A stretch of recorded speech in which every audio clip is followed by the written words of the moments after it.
Акцијскиот план за малцинствата не е документ за бугарското малцинство, туку е документ за подобрување на малцинските права на сите заедници во државата. Ова го изјави министерот за надворешни работи и надворешна трговија Тимчо Муцунски, коментирајќи докаде е процесот околу акцијскиот план, кој според македонските власти бил оспорен само од Бугарија и тоа пред се поради македонскиот јазик на кој Софија го добила документот. Муцунски информираше дека во моментов се анализираат сите забелешки стигнати од сите заедници во земјава, но и од Бугарија, за да се види кои од нив се објективни и може да се имплементираат за да влезат во документот. И мене тоа што ме разочарува е начинот на кој што Бугарија одлучува да комуницира по оваа тема.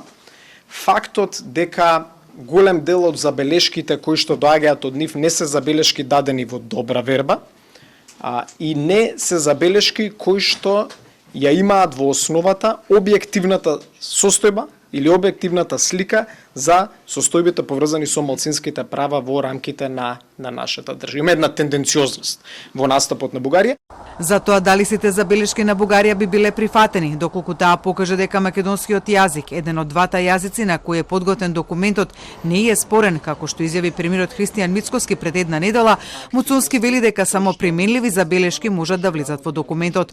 Тој при тоа информираше дека меѓу забелешките кои стигнале на документот има објективни кои можат да се вметнат, но и тенденциозни и субјективни.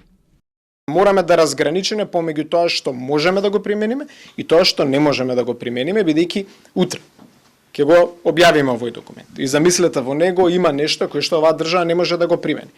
Истата Бугарија ќе спори пред Европската унија дека не напредуваме по однос на акцијскиот план за малцинство. Муцунски при тоа вели дека поради тоа мора да се внимава, бидејќи ваквите документи создаваат обврски и за државата и за нејзините институции.